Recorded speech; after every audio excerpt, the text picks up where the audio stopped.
Sedang rame diperbincangkan nih, orang-orang yang gagal bayar atau telat bayar, bahkan ini merupakan sebuah hal yang sering kita temui dulu ya, yaitu DC leasing mobil atau cicilan mobil atau penggadaian mobil, di mana banyak mobil yang diambil dan disita dengan waktu dan lokasi yang kurang mengenakan atau tidak tepat. Baru-baru ini ada viral tentang selebgram atau tiktoker, saya lupa namanya, lagi rame, bahkan polisi pun yang saat itu berada di lokasi tidak bisa banyak membantu menghadapi DC lapangan dari leasing atau yang mau nyita mobilnya karena ya penunggakan bayar utang dan lain sebagainya. Padahal usut punya usut, ternyata itu bukan si selebgram tadi yang punya mobil itu, yang mana dia bukan nggak membayar hutang atau cicilan mobilnya, enggak ya. Tapi ternyata kasusnya ya, ini kalau saya nggak salah dengar ya, untuk masalah latar belakang hal ini kenapa terjadi. Jadi mungkin BPKB atau apa digadaikan oleh mantan suaminya di sebuah leasing. Akhirnya si orang ini yang punya mobil ini nggak tahu menau, tiba-tiba datang aja itu DC untuk ngambil mobilnya, untuk menyita mobilnya. Nah, ini ada beberapa pengalaman juga sering terjadi ya teman-teman. Contoh, jika kalian telat bayar nyicil mobilnya atau telat bayar pinjaman kalian di koperasi ataupun di leasing yang mana itu ada DC-nya yang harus dicicil tiap bulan, maka akan ada kemungkinan bahwa mobil kalian akan ditarik atau disita oleh mereka. Dan ini sulit sekali untuk hindari. Kenapa? Karena mereka pinter. Mereka tidak datang ke rumah kalian.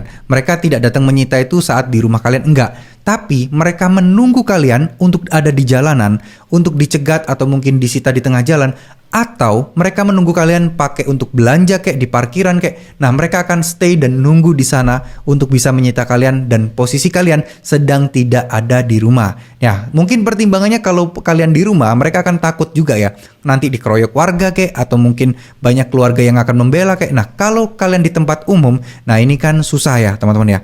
Mereka punya surat tugas, mereka punya dokumen resmi, bisa ngomong ke security dan lain sebagainya untuk menyita mobil kalian, tapi kalian juga sulit untuk berbuat apa-apa.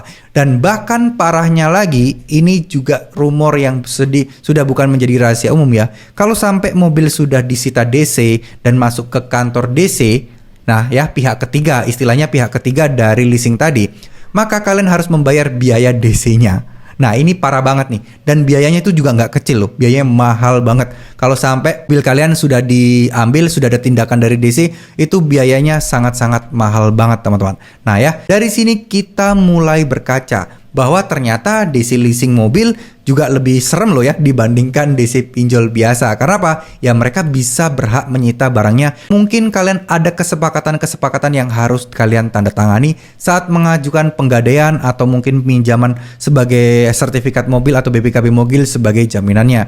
Jadi mau nggak mau mereka harus memaksa mengambil mobil, nanti diselesaikan di kantor mereka. Itulah teman-teman ya, itu intinya yang berbahaya ketika kalian sekarang menggadaikan mobil kalian atau melakukan pinjaman dengan jaminan BPKB atau sertifikat mobil.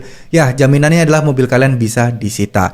Nah, sekarang solusinya jika kalian memang benar-benar tidak ada uang untuk membayar, baiknya ini sekedar saran ya, jangan gunakan atau pakai mobil kalian di tempat umum.